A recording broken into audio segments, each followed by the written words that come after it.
بسم آب وولد ومنفس قدوس أحد أملاك آمين. بسم آب وولد ومنفس قدوس أحد أملاك آمين. بسم آب وولد ومنفس قدوس أحد أملاك آمين. بكريستوس كريستيان بولد እግዚአብሔር ወልዳን በሀብት መንፈስ ቅዱስ መንፈሳውያን ዝተሰመኹም ስድራቤት መፍቀርቲ አደና ቅዱስ ድንግል ማርያም ብናይ ኩሎም ቅዱሳን ተራዳእነት ተአምኑ ከመይ ቀኒኹም ከመይ ኣለኹም አሜን። ስምት ለለባህ ዝኾነ እግዚአብሔር አምላኽና በአና ብድኹማት ባሮት ደቁ ካብ ጽናፍ ዓለም ክሳብ ጽናፍ ዓለም ዝኸበረን ዝተመስገነን ይኹን። እሽም በአር ከም ፈቃድ እግዚአብሔር አምላኽ ሎሙን ንሳልሳይ ግዜና ሒዝና ዘለና ርእስ ትምህርቲ ጻውዒት እግዚአብሔርን ምርጫ ህይወትን ዝብል ኮይኑ ኣብዛ ሓለፈ እግዚአብሔር ንመን ይጽውዕ رئينا نرنا بخمي من قدي ويكا ميلاتات እግዚአብሔር ጻውዒት እግዚአብሔር رئينا نرنا ገለ ካብ ሜላታቱ ባዕሉ በቃሉ በአገልግሎቱ ከምኡ ድማ በመከራገሩ ከም ዝጽውዕ رئينا ነርና። ሎሚ ድማ ከም ፈቃድ እግዚአብሔር አምላኽ ንምንታይ ዕላማ ይጽውዕ ዝብል ቃል ክርኢና ከመይ ከም ተሃርያ ቅዱስ ጳውሎስ ኣብ ገላትያ ኣብ ግብረ ሐዋርያት ምዕራፍ 9 ከም ዝራእናዮ እግዚአብሔር አምላኽ ክጽውዕ እንከሎ ብመልክዕ መብረቕ ተገለጸሉ። አባዝ ተዛረባ ኃይለ ቃል ተላኔራ ሳውል ግን አንታይ ሎ ወጎይታ መንኻ ንምንታይ ከተጽዋዓን ለኻቅ ሎምኻ ንምንታይ ንጽዋዓለና እወ እግዚአብሔር አምላኽን ኩላሃትና ሓደ ዕላማ ንምንታይ ጽዋዓና ንድሕነት ይጽዋዓና ንድሕነት እኳ ይጽዋዓና እንተኾነ ገና ከምቲ መንገዲ ጻውዒት እግዚአብሔርን እስተፋላለዩ ካልእ ድማኒ ንድሕነት ኮይኑ እንታይ ክንገብር ከም ዘለና ድማ ይጽዋዓና ሓደ ካብኡ ንአገልግሎት ይጽዋዓና እዩ። እግዚአብሔር ካብ ጥንት ጀሚሩ ምንት ድሕነት ሰባት ክብል ንብዙሓት ሰባት አገልግሎት ጸውዕን ይጽውዕና ኣሎ። አገልግሎት ክንብል ከለና ንህዝቢ ካብ ጸበባ ሙጻእ ቃል እግዚአብሔር እናሰበካ ንደቂ ሰባት ንድሕነት መምራሕ ኮታስ አገልግሎት እግዚአብሔር እንተይልና ካብ ትዝረቀ ክሳብ ትዝዓበየ ብዙሕ ጸብጺብካ ዘይውዳይ ኩሉ ሰቡን ንአገልግሎት ከም ዝተጸውዐ እቲ ሰምዑ እንታይ ይበል ይዝብል ተሰምዑን ንዓይበል ራእይ 22 ፍቅዲ 17 ስለዚህ ቃል እግዚአብሔር እንባር ዝሰምዐ ዘበለ ነቶም ቃል ድሕነት ዘይሰምዑ ከስምዕ ከም ዘለዎ እግዚአብሔር ይጽዋዕና። ኣብዚ ግዜ እዚ ሰባት ብሕማቅ ዜና ዓለም ብደርፍታ ጭራ ምራሕ እዝንና ተደፊኑ እግዚአብሔር አምላኽ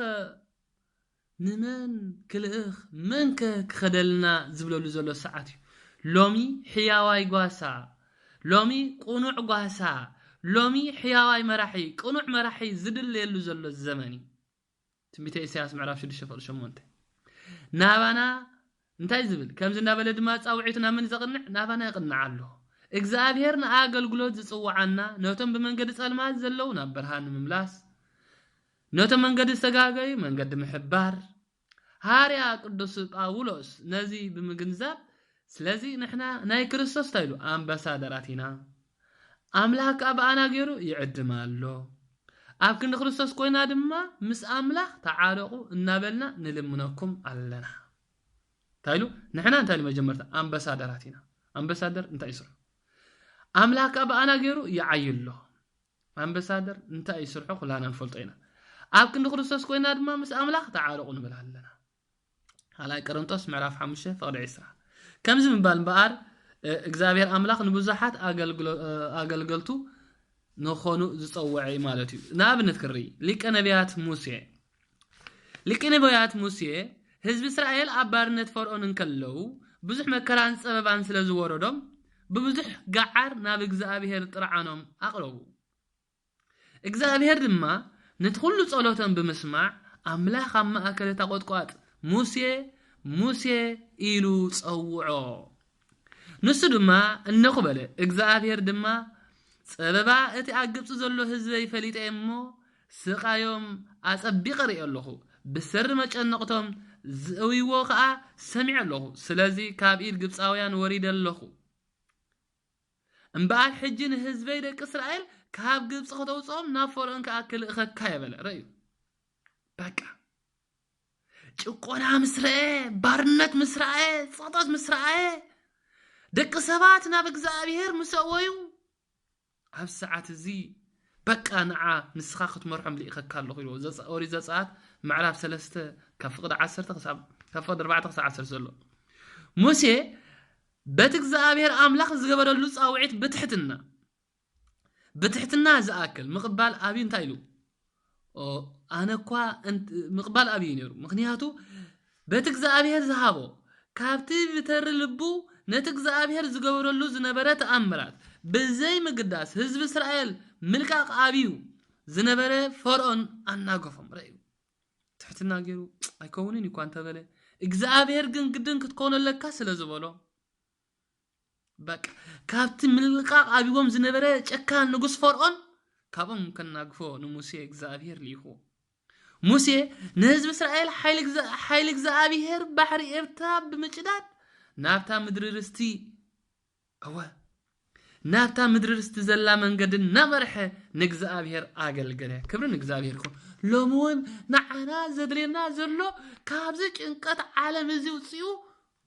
ቁኑዕ ዝኾነ መራሒ መንገድ እግዚአብሔር ዝኽትለና ከም ሙሴ ዝመስል ሊቅ ከም ሙሴ ዝመስል መራሒ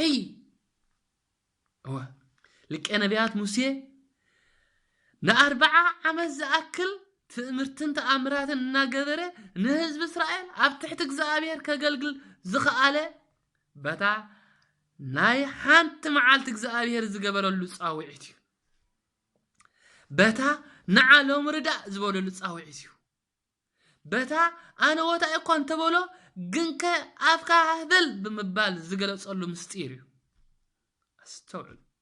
እዚ ድማ እዩ ዘማራይ ቅዱስ ዳዊት ነቲ ሙሴ ዝገበሮ ስራሕ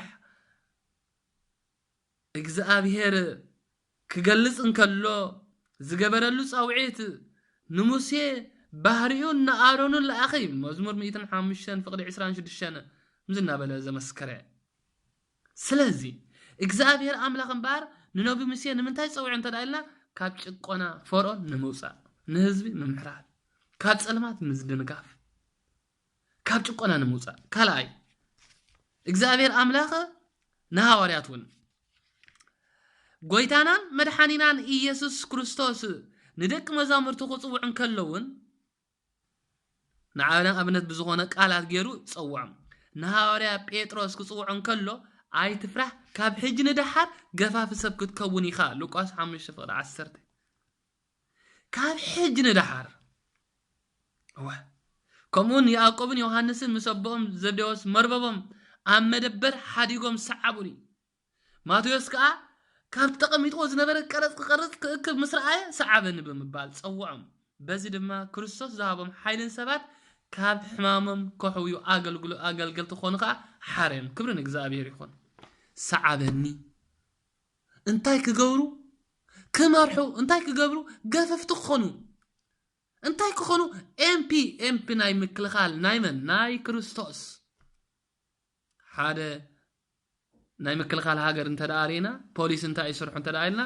ዘወር ይብልሞ መንቀሳቀስ ዘይረኸበ መንቀሳቀስ ንኸውጽ መንቀሳቀስ ንኽሕዝ ናይቲ ሰላም ናይ ጸጥታ ናይቲ ሃገር የውሕስ እምበኣርካስ እንበዓል ሐዋርያ ቅዱስ ጴጥሮስ ድማ መንገዲ ድሕነት ነቶም ድሕነት ዘይረኸቡ ዘይተሰበኸሎም መንገዲ ድሕነት ንኽስበኸሎም ሰዓቡኒ ግፈፉ ደቂ ክርስቶስ ግበርዎም ብምባል እግዚአብሔር አምላክ ሰዓቡኒ ኢሉ ኢየሱስ ኣብዚ ድማ ኢየሱስ ናብ እምባ ደይቡ ነቶም ዝደልዮም ጸውዖም ይብል ንሳቶም ከዓ ናብኡ መጹ ምስኡ ምእንቲ ክኾኑ ከዓ ክሰብኩ ምእንቲ ክልኡኮም 12 ሐዋርያት ሾመ ሕሙማት ክሕውዩ ኣጋንንቲ ከውጽኡ ድማ ስልጣን ሃቦም ክብርን እግዚአብሔር ይኹን ነዞም 12 ሐዋርያት ሾሞም በቃ መራሕቲ ክኾኑ እንታይ ክገብሩ ንሕሙማት ክሕውዩ መንገዲ ክጸርጉ ማርቆስ ወንጌል ምዕራፍ 3 ካብ 13-18 ብተወሳኺ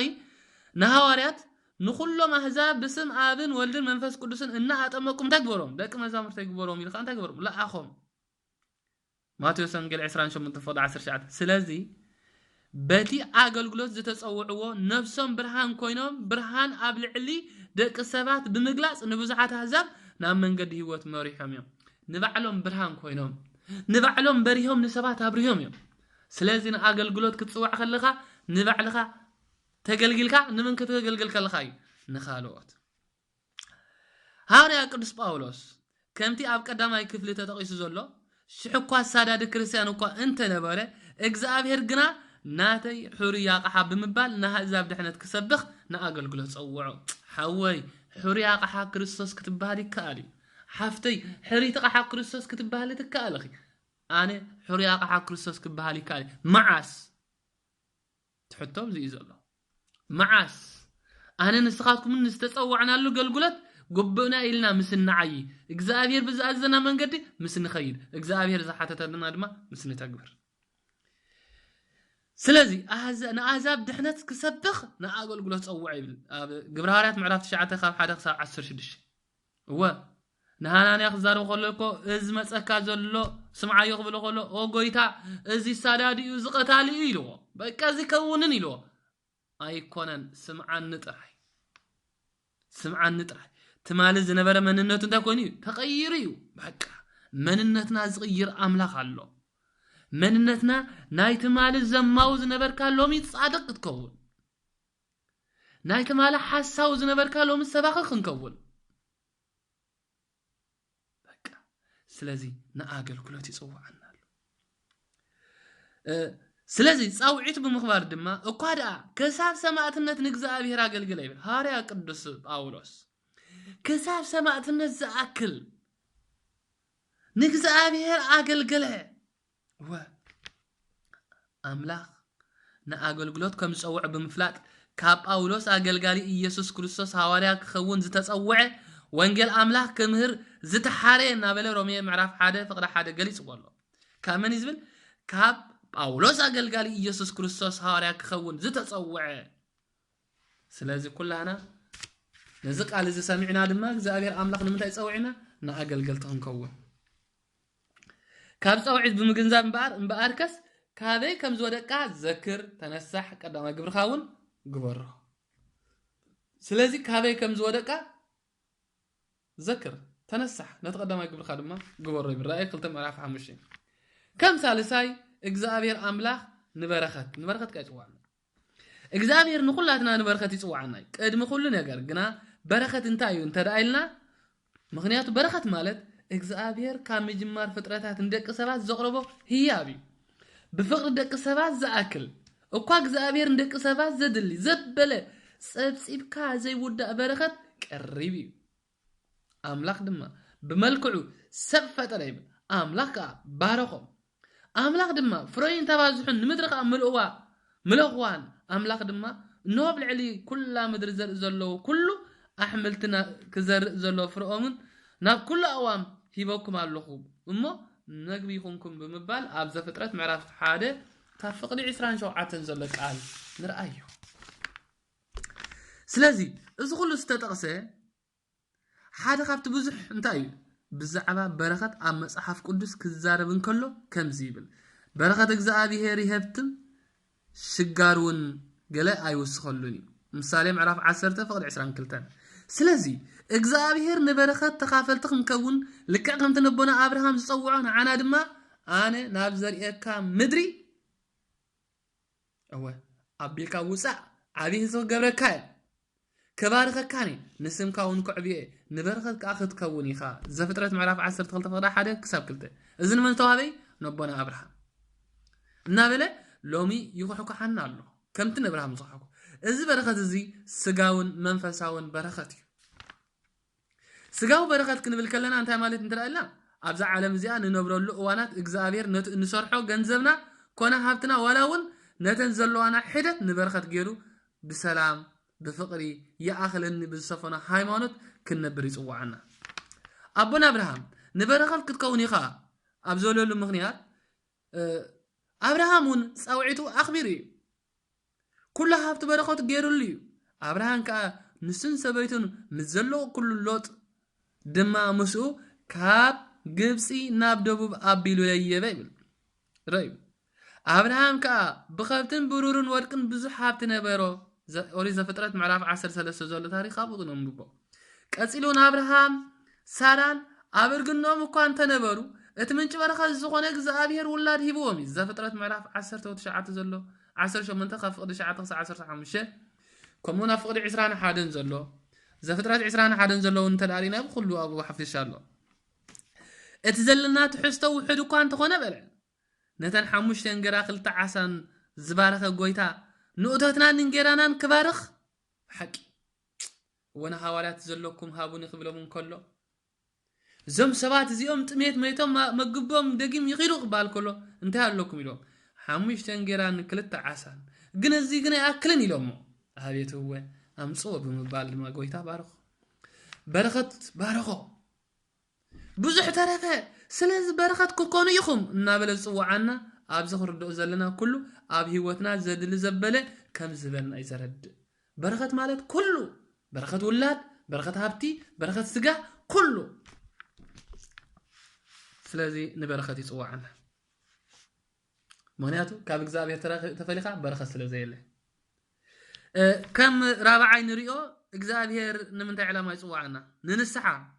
نحنا دك سبات أبت موات سجاهم حاتيات ينقص رومي معرف شو دشة فقد عصر توكلته أبت موات سجاهم حاتيات ينقص وكانت تبهله بسنك دخامنان بسنك فتوات عالمنان أبوك أنوس حاتيات أنساففنا أب مركب سلمات ننبر قالنا بس مغنيات كا سبات أب حاتيات بمهلونا أب أملاك كنهلو أي كألنيو أبزولنا لي مغنياتو بحاتيات ترأهلنا أملاك كنهلو كألني سلازل ماي يتبرتع أملاك مسفن سلام زخونه قويتانا مرحانينا يسوس كريستوس نابزع عالم الزياء مسئ نحاكيم سي حمامات انبر تعيات هايد اليومنيو محرات رأنبر مسواتيكم كن زدلي زبل انتاي مخانو نازي انتاي مخانو كيلو تمهاري لهم كيلو مهاري لهم نار همزلكم نقورو نتم صحاتتهم دما أنا ممسئي مخنيات بك أن حمات كحوي كمي أنا نحات أنبر نسألك أنا من سحق تصوع أي مسألكم ماتيوس معرفت شعات فقد عصر توكلتها سلازي كم زلنا بلا نحات آن كدلي كصوع خمس مسألة ينقرنا سلازي إجزابير أملاهم بعد نحات آن ننسحاز صوع من أنت دحنتنا يو قويتاس كلاتهم نام نسحق بصحن بر حادوك وقت زي فوتو سلازخونه من انتهم يعقسالو كالاي بيتروس معرف سلسته فقدت شعاته هو ننسحا يصبزلو إجزابير ننسحا صوعنا عسب حاتياتنا موت سلازخونه عسب حاتيات نداي وصيدنا حاتيات نداي موت يباك سلازي دماي إجزابير كم تبزحر هرايو نسحا يعقسنا له أملاك كابز موت زمصالنا حاتيات كم زز سعبنا بلا يصوعنا سلازي تمرسو أبساهم كيتخونكم كيتخوننكم سي هو كاب كل قصتكم كاباكم دربيو حدش لبن حدش منفس دما قبرو أتم بيت إسرائيل سلام انتهي تموتو هو أنا سموت حادوكا عيفوتني مو تمرسو بيوتكا نبرو يبل سلازي نابن الساعة تمرسنا بيوتك النبر تيمتي إساس معرف 10 شمونته كفقد 3 كساب 3 كلتان سلازم بعد كابت زدن نجر نحنا حمدن حاخمشن زخنا دق سبات نام نسحا من انت خنمص اغزابير بخمس جيل صوعنا شعيلونا مصمو اسي مستمصنا ننحد حنا نماغوت يبل اغزابير حاتاتكم كم جخ انت قيحه كم صعده صمر خص كصعدو امين اسياس نبي معرف حدا فض 10 شمونته كم جاخو انت قيحه انا كم صعده صمر قبره كابزي كنسوف له زغبا انا نجر انت هاليو اتبدلن ابسان ناتنا اكو انت ሆነ نقص طباي دق سبات بمفلات اغزابير نعانا ناب نسحام انت خنمص بقب طرات يغرنا زم دقي عندنا ماغوت بميلا ونياتو ترتنا فليتو نعن ماغوت እና በላይ ጽዋعنا ስለዚህ اغزابير ካብ ኩሉ ርስሓትናን ካብ ኩሉ አበሳናን ከንእለ ምስልብኹም ተዓረቁ ልብኹም ግዞር ይብለና ኤርሚያስ ነቢ ምዕራፍ 4 ፍቅድ 4 ምስመን ተዓረቁ ምስልብኹም ተዓረቁ ምስልብኹም ድማ ግዞሩ ልብኹም ግዞሩ ልብኹም ቅደዱ ይእል ምዕራፍ 2 ካብ ፍቅድ 10 ሰለስ ዘሎ ምክንያቱ ንስሓ ምስኡ ክንዕረቕ ይጽዋዓና ስለ ዘሎ ነዚ ወደ ታይልና ልብኻ ሃበኒ ስለዚህ ባር كمز مخان فرحات إغزابير نطبب مجمرتا أي مايلو هو شعو نفرحات إغزابير كتفلطو كتستوعلن مفلاتك أملاك كترخبون يخا مثالي معراف كل تفضل عمش مجمرتا انتاي فرحات إغزابير كل وكا كتستوعلو نزل السوعال كدما نختفلطو أملاك دما كترخبو يخا أمستوعال يزولو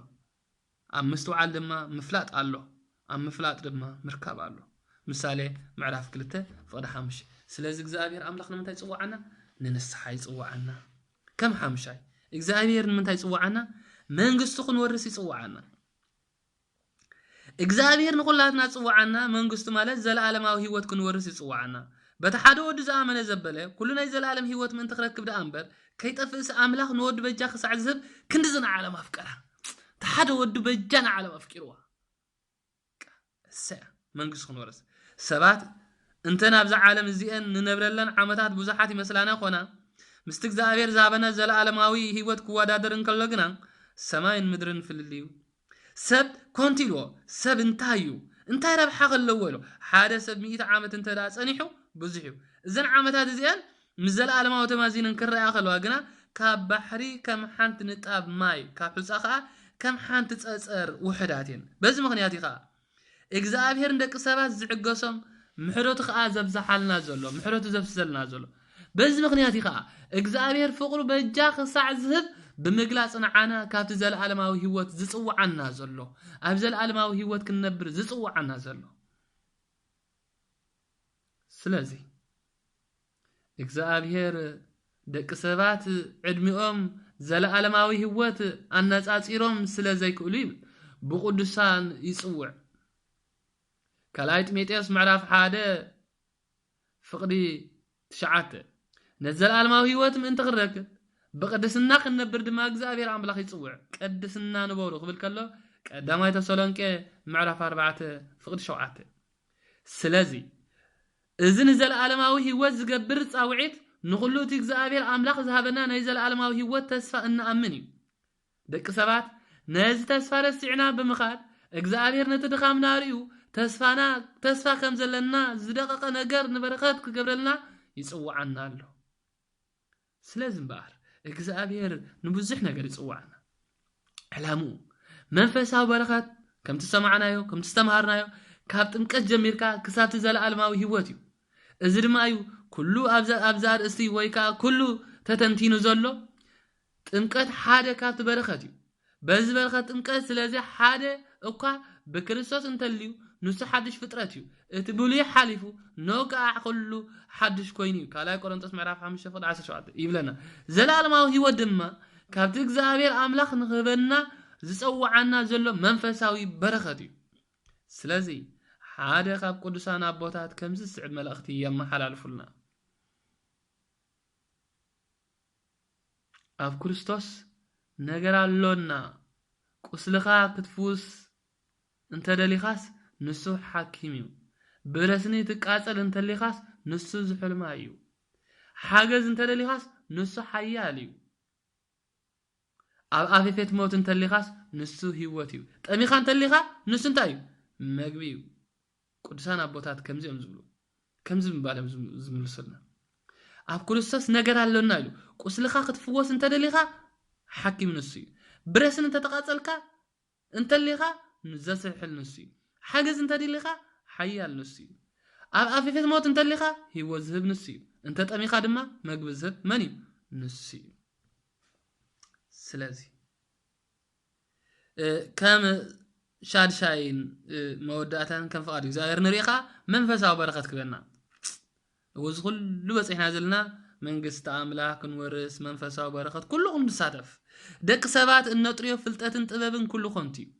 እቲ እግዚአብሔር ዝበና ፍልጠትን ጥበብን ግና ካብ ብሩርን ወርቅን ብዕስን ይበልጽ እግዚአብሔር ጥበብ ይህብ እሞ ፍልጠትን ምስተዋዕልን ግና ካብ ኣፈን እየን ዝወፃ ፍልጠት ምስተዋዕልን ግና ካብ ኣፉ እየን ዝወፃ ምሳሌ ምዕራፍ 2:6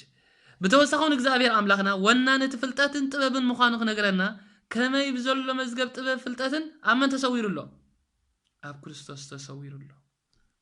ቀላሲስ ምዕራፍ 2:3 ስለዚ መንፈሳዊ በረኸት ይበና ስለዚ ሰባት ካብ ፍልጠት እዚ ጥበብን ብምፍላይና ኢና ነፍስና ጥፋትና መጽእ ነዚው ሆሴዕ ምዕራፍ 4:6 ክናገር እንከሎ ህዝበይ ሰአን ፍልጠት ይጠፋ ኣሎ እዩ ሓደ ካብቲ ፍልጠት ዝበሃል እግዚአብሔር ንዓና ረዳኢና ምዃኑ ምፍላጥ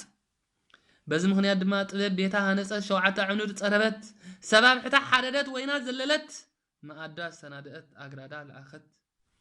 ኣብታ ኣዝዩ ዝበርኸ ስፍራ ከተማ ኮይና ኢሉ ትጽውዓላ ዘይለበመን ተሎ ናባ ይምጻእ እቶም ኣእምሮ ዘይብሎምን ከምዚ ትብሎም ኣላ ንዑን ጌራ ይብልዑ ዘለዓለማዊ ወይነ ይስተዩ بهيوت كتنبرو عشنت حدقو بنستوعل دما تمالالسو مثالي معرف تشعاته فقد حاله مثالي معرف تشعاته زلو نزق قال زي نغرنا سلازي بز ملكع زين بقى طببن فلطتن مدهاب نا املاك نفلط يخلنا اي غويتانان مدحانينان يسوع كريستوس بقى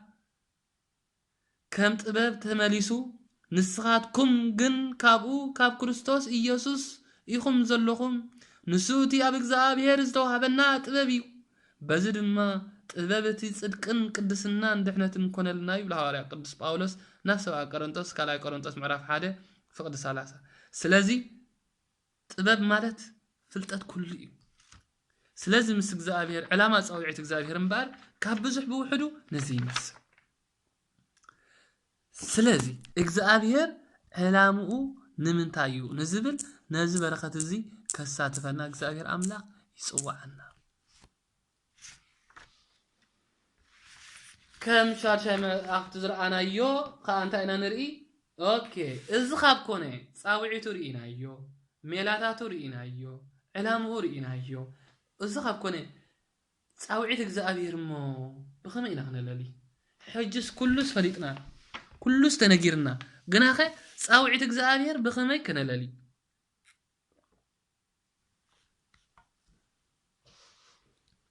جنريو مللاي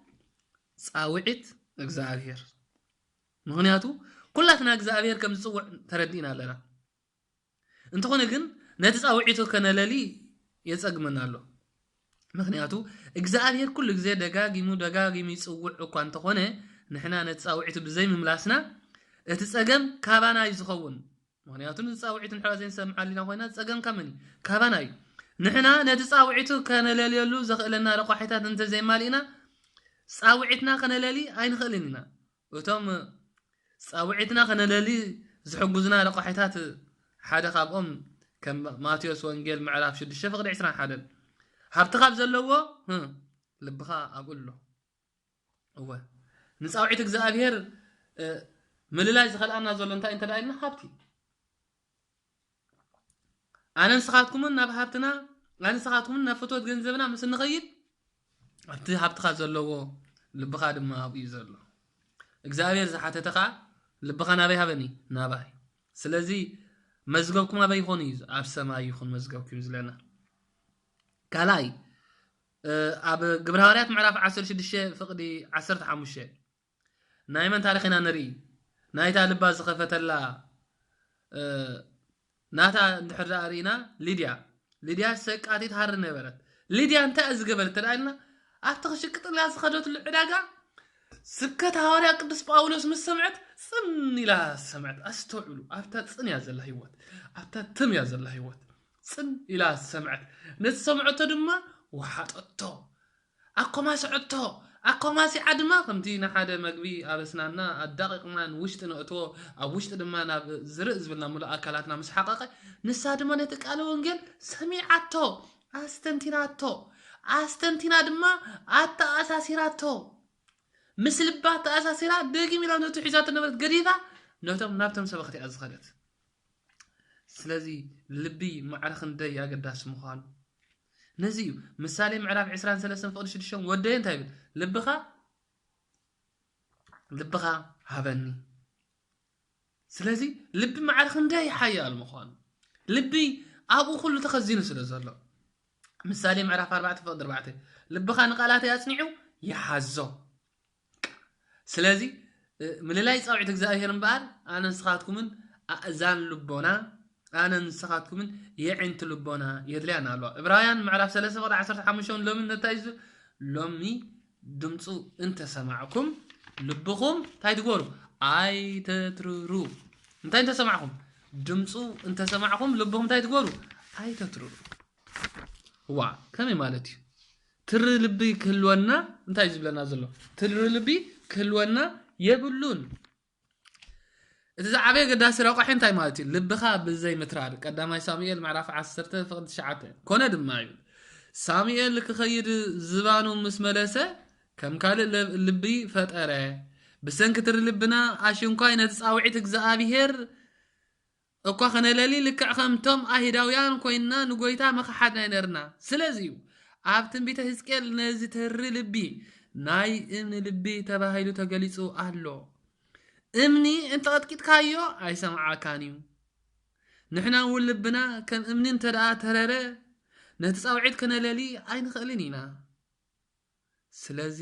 ስቡር ልቢ ቁጥቁጥ ልቢ ሃበኒ ከም ዘለ ቅዱስ ዳዊት ጻውዒት እግዚአብሔር ከነጥረን ተኮይና ልብና ከተርር የብሉን ምክንያቱ ጎይታ እንታይ ዝብለን ዘሎ ክንብላለና ጎይታናን መድሓንና ኢየሱስ ክርስቶስ ንልብና ከም ግራት መሊሱ ዝተዛረበ ቃል እቶም ኣብ ጽቡቕ ምድሪ ዝተዘርኡ ግና ይብል ነቲ ቃሎም ሰሚዑ ዘብቁልዎ ጽቡቕ ግራት እንተልልይዎም ነቲ ጽቡቕ ግራት ብሓቂ ኣብዚ እንተዳሪና ነቲ ቃል ሰሚዖም ዘብቁልዎ ገሊኦም 30 ገሊኦም 60 ገሊኦም 100 ዘፍረዩ እንተዳሪና ኣብ ማርቆስ ወንጌል ምዕራፍ 4 ዘሎ ሃይለ ቃል ነረ ንሕና ልብና ከምቶም ካብ ሓደ ካብቶም ጽቡቕ ግራት እንተለምሊምናዮ ነቲ ጻውዒታ ለሊና ከነፈር ንኽእል ኢና ምክንያቱ ሓደ ሓረስታይ ግራቱን ተኸስኪስዋ ዘርእይዋ ኮስኪስዋ ኩሉ ምሉ እንተዳገሩላ ፍረኽት ፈሪልያ እንተዳ ዘይኮስኪስዋ እንተዳ ዘይጻሂዋ እንተዳ ዘይገልግልዋ ግን እሽኹን ዳንከራን ክትመልያ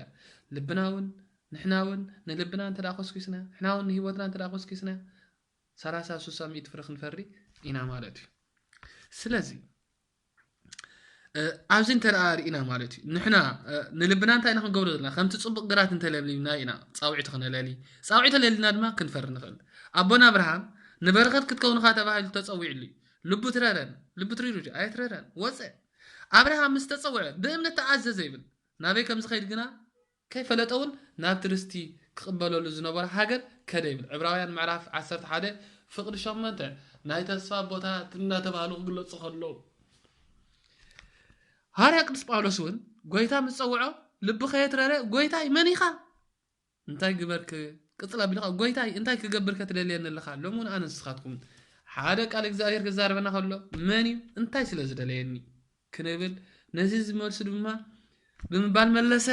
ኣብዚ ክርድኦ ዘለና እምበኣር ኣቦና አብርሃም ሃርያ ቅዱስ ጳውሎስ ጻውዒቶም ከለልዩ ዝኽኣሉ ልቦም ከይትረሩ ፍርሃት እግዚአብሔር ብምሓዝ እኳ ዳ እግዚአብሔር እንታይ ዓስቢ ከም ዝህቦም ከይፈለጡ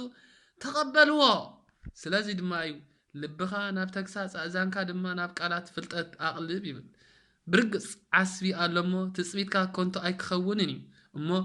ልብኻ ኩሉ መዓልቲ ፍርሃት እግዚአብሔር ይሃለዎ እምበር ብሓጢአተኛስ ኣይትቕናዕ ይብል ምሳሌ ምዕራፍ 23 ካብ 12 ክሳብ 18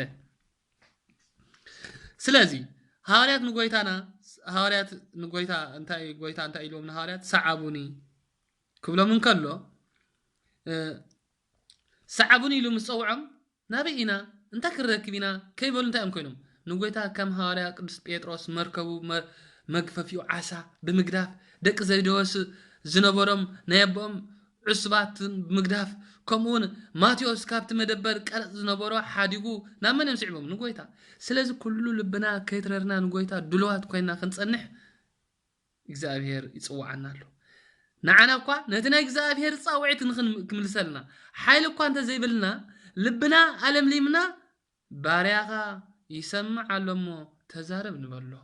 ባርያኻ ይሰምዕ ኣሎሞ ከም ሳሙኤል ቀዳማይ ሳሙኤል ምዕራፍ 3 ዘሎ እንታይ ኢልዎ ክጽውዕ ከሎ ሳሙኤል ክብል ከሎ ኣፍታ ፍቅዲ 10 እንታይ ኢልዎ በቃ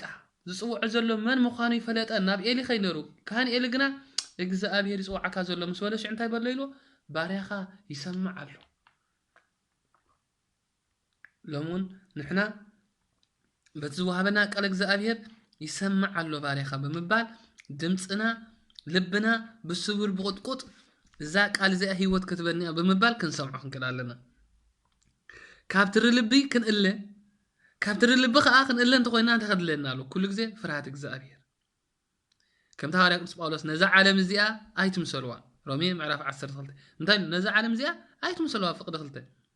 መጀመርታ መንግስትን ጽድቅን ምድላይ ከነጥርዮ ንኽእል ኢና ንኹሉ ነገር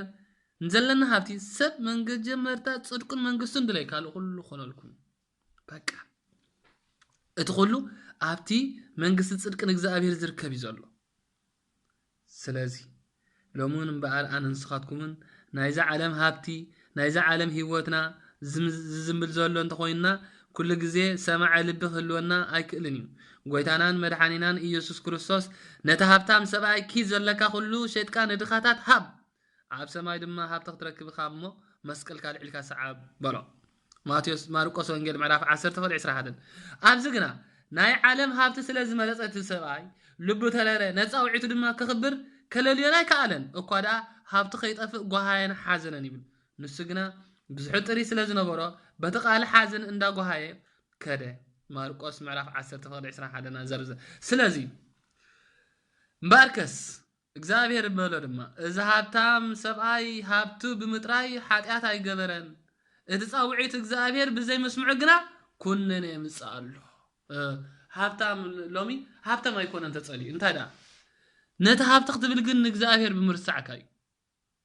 ጻውዒት እግዚአብሔር ብምርሳዕናዩ እምባርከስ ጽንሕ ኢሉ ሃንታላ ሃብታም ናብ ቤት ናብ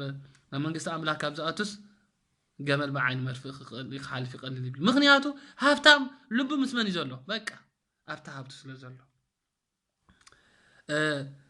اتي زصوعنا زلو من مخانو كنفلط علنا كنللن تدا خوينا صاوعت እግዚአብሔር አምላክ ከነለል ተዳ خوينا ሓደ ልብና ክተር ይብሉን ካላይ ከጽዋዕና ዘሎ من مخانو كنفلط علنا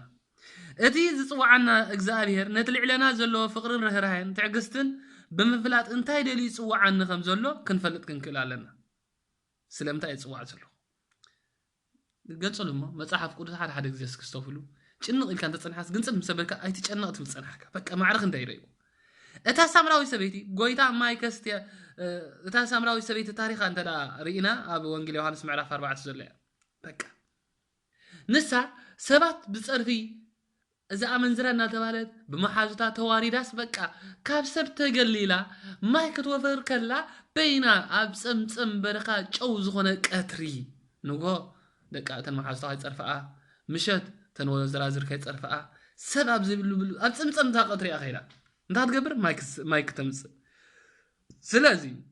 ጎይታ ማይከታ አስቲን ይልዋ ዳይኹም ኣብታ ጽምጽም ቀትሪ ከፈሊጡ ጎይታ ካረኸባ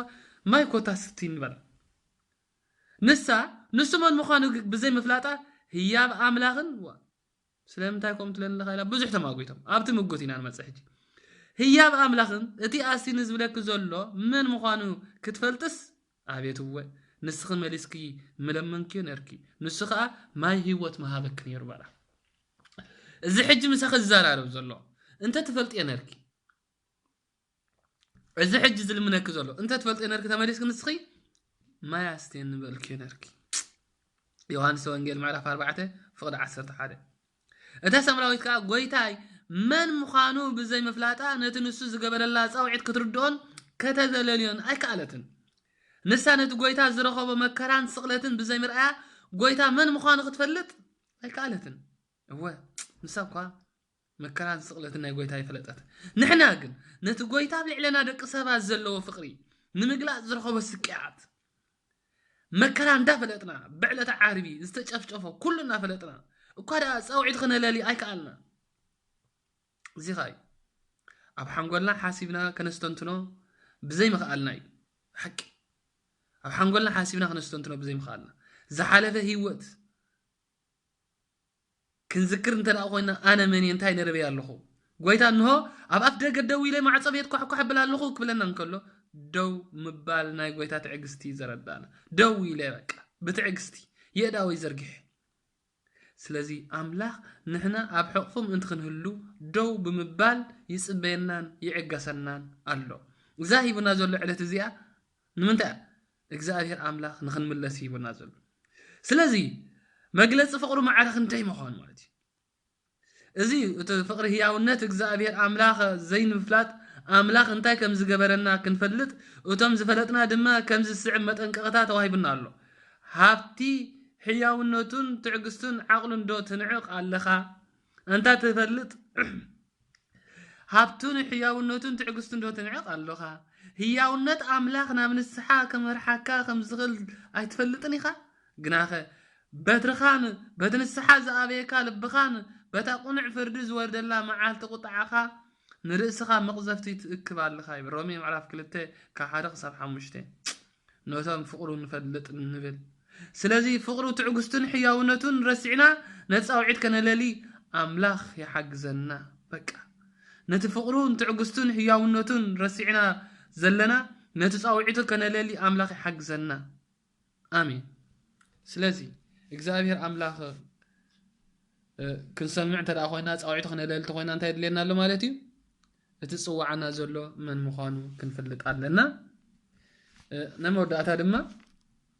ከም ሳልሳይ ንሪኦ እግዚአብሔር ንዓና ቀረባ ምዃኑ በቃ በኣፍ ደገ ኮይኑ ታሪኽ ናይቲ ወንጌላዊ ዮሃንስ ተዳሪና ብዙሕ ሰብ ብሰንኪ ብዝሒ ሓጢኣት እግዚአብሔር ካባና ርሒቑ ተፈልዩ ብምባል ነፃውዒት ከለልዩ ኣይከኣልን እዮም እቲ ርህሩህ እግዚአብሔር ግና ሓጢኣት ይጸልእ እምበር ሓጣን ኣይጸልእን እዩ ስለዚ እግዚአብሔር ኣብ ኣፍ ደገ ማዕጾ ኮይኑ ይጽዋዓኩም ኣሎ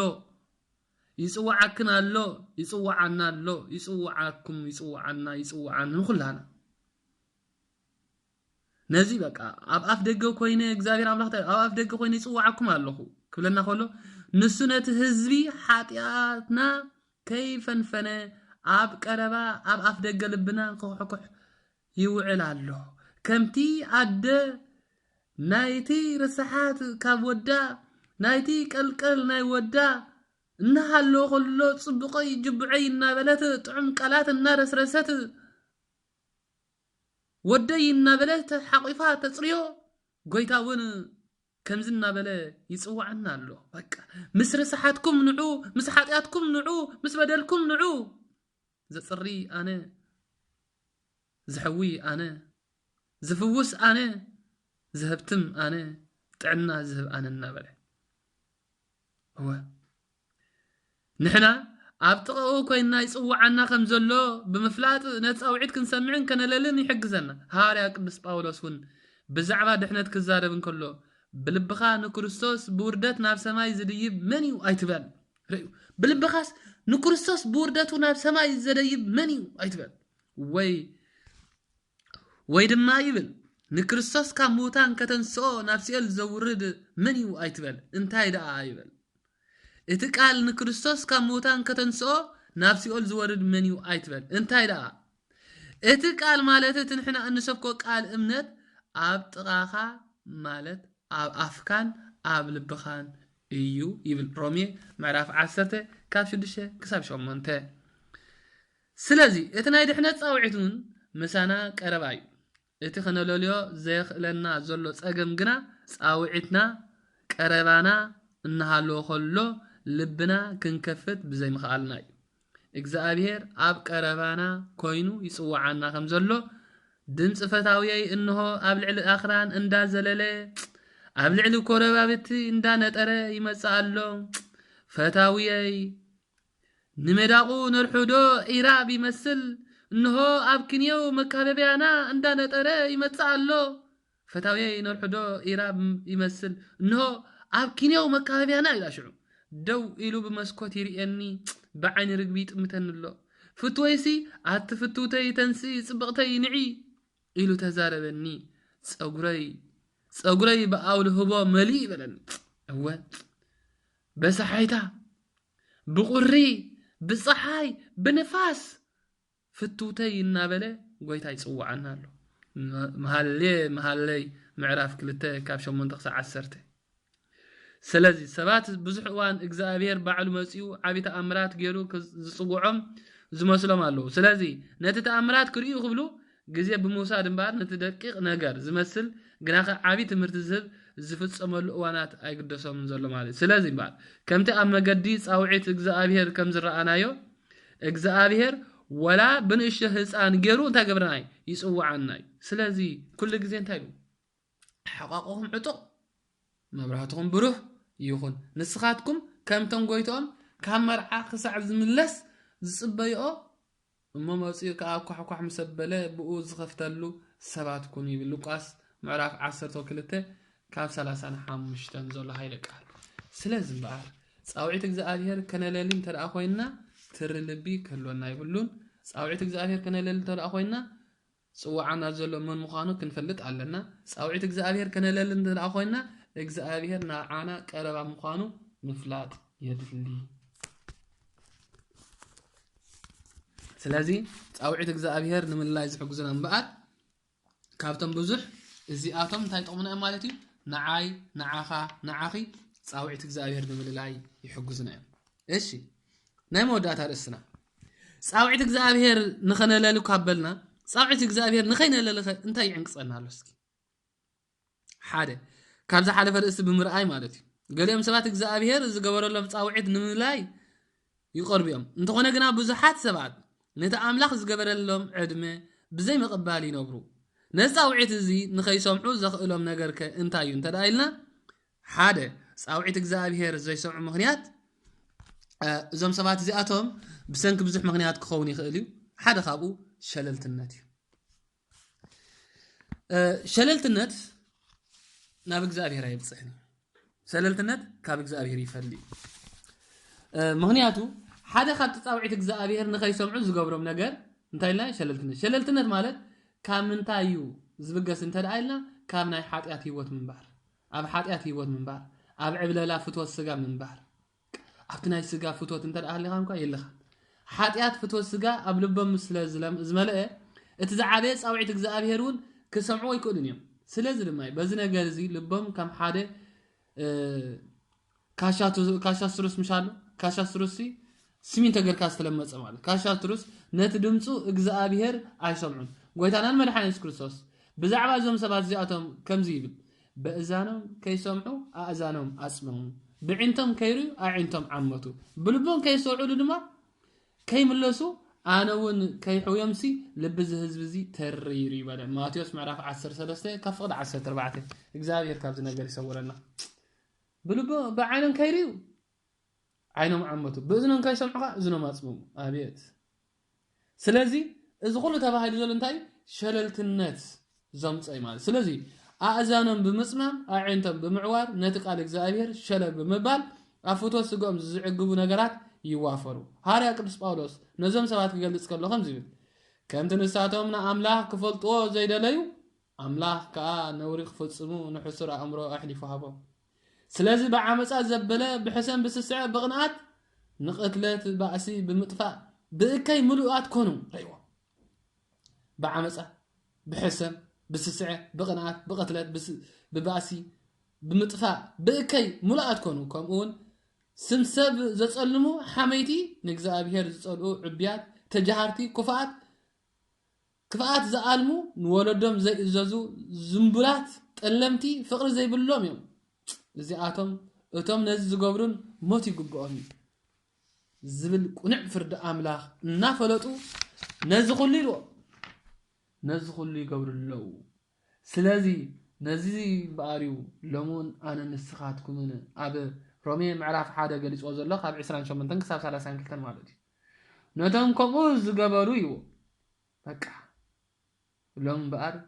نزي كأخلهم وقال نتهم كمو زقبرون يباراتعو كم نخقبرون تقبر يباراتعو لنا سلازي إجزاء كابز هي وتزي صورنا هنا بالمالتي مغنياتو شللتنت زمصو يركبوا لي بمبال إجزاء يركبكاي እግዚአብሔር ካብዚ ህይወት እዚ ይሰውራን ስለዚህ ባሪ ኣብ ዓዘቕቲ ሕማቕ ህይወት ብምእታው ፍትወት ስግኦም ስለዝዓዘዞም ልቦም ተሪፉ ይካ ነቲ ጻውዒት እግዚአብሔር ብጭራሽ ክሰምዖ ኣይክእሉን እዮም ምኽንያቱ እዝትርልቢ ናይዞም ሰባት ምስትርልቢ ደቂ እስራኤል ኣብነት ብምግባር እንታይ ኢሎም ደቂ እስራኤል ሎሚ ድምፁን ተሰማዕኩም ከምቲ ኣብ ምድረ በዳ ንእግዚአብሔር ክፍትንዎ ከለኹም مئزاز أبيكم لبهم أي تتروري لنا إبراهيم معلف 3:7 لبهم أي تتروري استر لبزي إجزاء أبيهرن أملاخ فتارن كنفلت كم زي مدلايو زبقسي مغنياتو ترلب بنتاي نجزاء أبيهر المفلات زي مدلاي حزب إسرائيل ادخلوا زخ إجزاء أبيهر 4 معالتي نام مدري رستي كأتو إيه ندبلو من كله قرفنا بمبال 4 معال زي كونه 4 عام تكو أي أتوان نمدري رستي سلازي إذا أنت لا بمبال إجزاء تأمراتو نخفلتو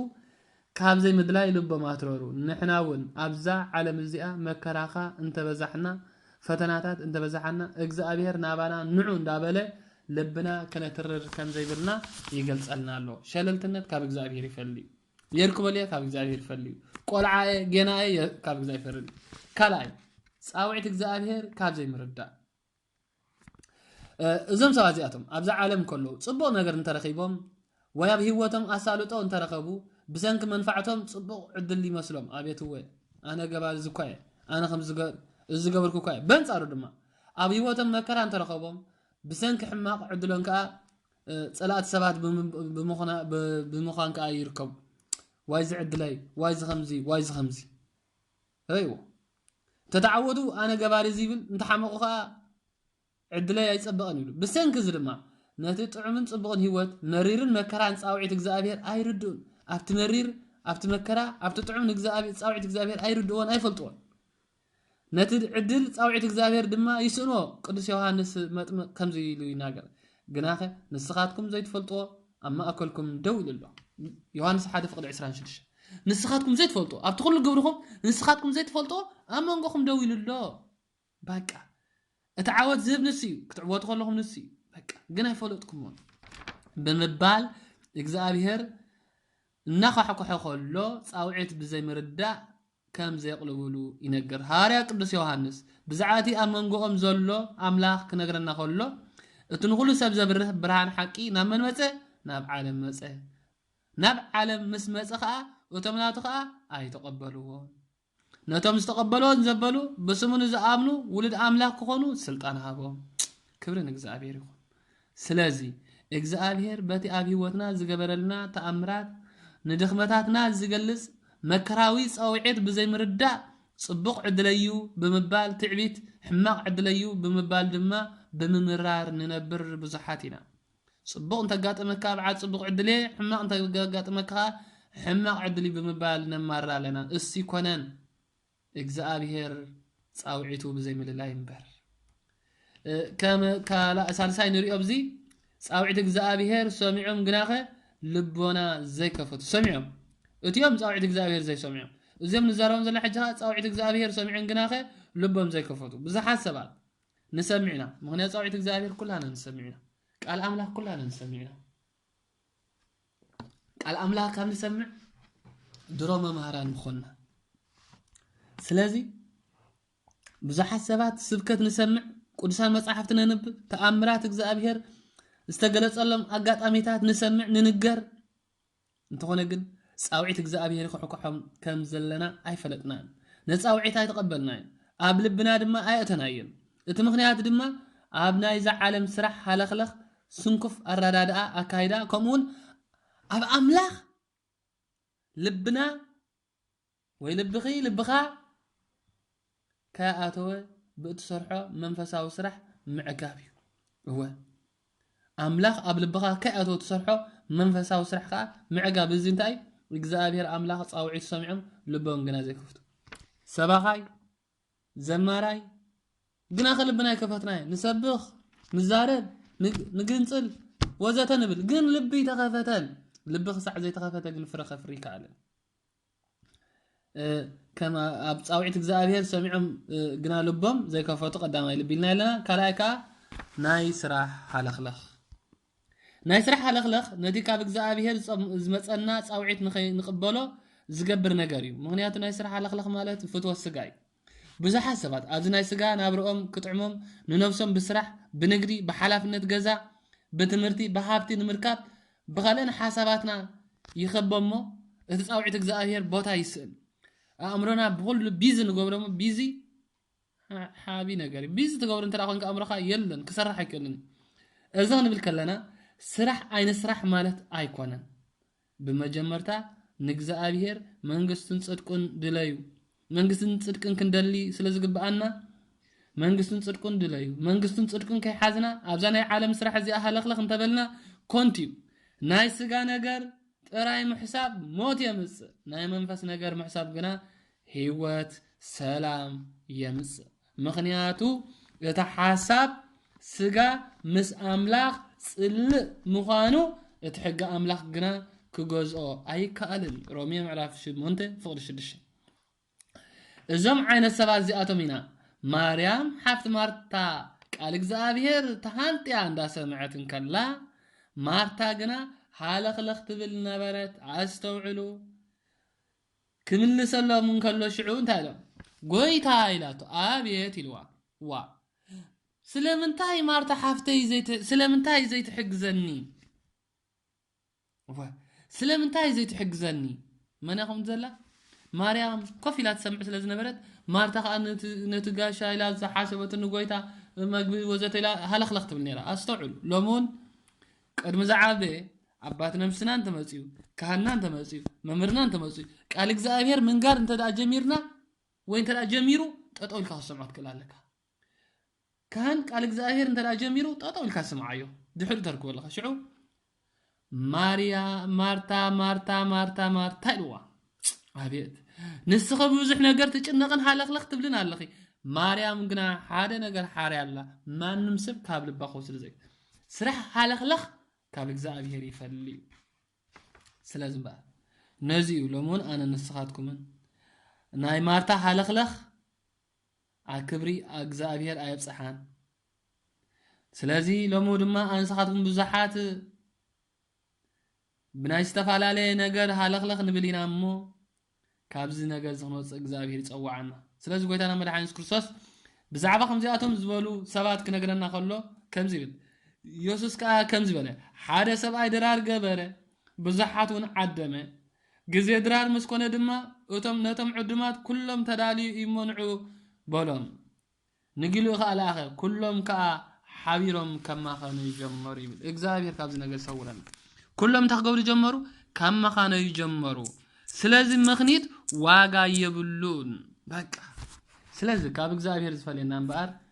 እዚ ማለት እዩ ስለዚህ እግዚአብሔር አምላክ እምበኣር ንሎም ማዓንቲ በዘን ምሂርና ዘሎ ጻውዒት እግዚአብሔር እንታይ ምዃኑ ፈሊጥና ነዚ ዝተምሃርና ድማ ኣብ ልብና ኣሕዲርና ምስ እግዚአብሔር ክንነብር ናይ እግዚአብሔር አምላክ ሰናይ ፍቃድ ይኹን እምበኣርከስ እታ ንሰለስተ ግዜ ዝኸደት ትምህርቲ እንታይ ኣትብነራ ኣብዚ ንዛዝም ኣለና ጻውዒት ማለት እንታይ ማለት እዩ ኢና ንምንታይ ዕላማ ጻውዒት ብመን ተጀሚሩ እግዚአብሔር ንመን ይጽውዕ እግዚአብሔር በኸመይ መንገዲ ይጽዋዓና ወይካ ሜላታቱ ስለምንታይ እዩ ወይካ ዕላማ ጻውዒት እግዚአብሔር ንምንታይ እዩ ተዳሪኢና ከምቲ ኩላና ዝተምሃርና ማለት እዩ ጻውዒት እግዚአብሔር ብመን ከም ተጀመረ ኢና በቦና አዳም ዘፍጥረት ምዕራፍ 3 ፍቅድ 8 እግዚአብሔር ንመን ይጽውዕ ንኣመንትን ንዘይኣመንትን ማቴዎስ ወንጌል ምዕራፍ 22 ፍቅድ 9 እግዚአብሔር በኸመይ መንገዲ ይጽዋዓና በቃለ ወንጌል በመከራ ወይካ በሕማም በአገልግሎት ወይካ ቤተክርስቲያን ማለት እዩ ኣብ ሓምሻይ ዝራእናዮ ዕላማ ጻውዒት እግዚአብሔር እንታይ ተዳኢልና ንአገልግሎት ንንስሓ በረኸት ፍልጠትን ጥበብን ክበና መንግስቱ ክንወርስ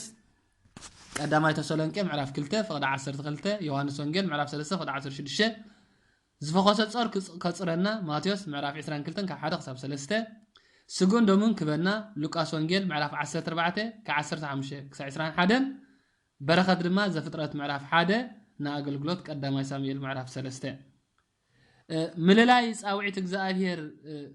እንታይ እንድሕር ኢልናኻ ጻውዒት እግዚአብሔር ንኽተለሊ እንታይ ድልየና ስቡር ልቢ ወይካ ቁጥቁጥ ልቢ ጻውዒት እግዚአብሔር ንኸይተለሊ ዝዕንቅፀካ እንታይ ነይሩ ትሪ ልቢ ንኣብነት ትሪ ልቢ ፈርዖን ናይ ስጋ ነገር ጥራይ ምሕሳብ ማቴዎስ 22 ፍቅድ 5 معاس زتراي كاب እግዚአብሔር ጻውዒት እግዚአብሔር ንኸይተለልኻ እንታይ ኣሎ ዓርከ መሓዛ ሕማቕ ዕርክነት ንጽብቕ ልማድ እንታይ ገብሪ የባላሾይ ኣመወዳእታ ምስተጸዋዕና ክንገብሮ ዘለና እንታይ እንተዳይና ምስተጸዋዕና ክንገብሮ ዘለና መስዓቢ መዝሙር 103 ፍቅድ 20 ከምኡ ድማ ኣብ ኤፌሶን ምዕራፍ 4 ካብ 1 ክሳብ 5 ሰዓበኒ በቃ ምስተጸዋዕና እንታ ክንገብር ኣለና ጎይታ እንታይ ኢሎም ሰዓቡን ብምባል ሐዋርያ ከም ጸውዖ ምስዓብ ካልኣይካ ንሰማዓናዮ ኣብ ልብና ምጽናዕ ሉቃስ ወንጌል ምዕራፍ 6 ካብ 27 ክሳብ 30 እንታይ ምግባር ምጽናዕ ሳልሳይ ድማ ናይ መወዳእታ ምምራጽ ዝብል እዩ ስለዚ ጻውዒት እግዚአብሔር ኣብ ዝወዲእና ኣለና እታ ታሪፋ ዘላ እንታይ ምርጫ ህይወት ምስተጸዋዕና ከነማልኦ ዝግባአና ነገራት እንታዮም ዝብሉ كم فقاد እግዚአብሔር ኣብ ዝመጽ እግዚአብሔር እንተዳ ፈቂድዎ ብጥዕና እንተዳ ጽኒሕና كم فقاد እግዚአብሔር ኣብ ዝመጽ ግዜ ብዛዕባ ምርጫ ህይወት ዝብል ክርየና ስጋብ ሽዑ ጸንሕ ትንፋስ ያበና سبحات لإግዚአብሔር ولولاዲት ድንግል ولመስቀሉ ክብር ይታወቅ ይሰባህ ስሙ ለእግዚአብሔር አምላክነ ወትረ በኩሉ ጊዜ በኩሉ ሰዓት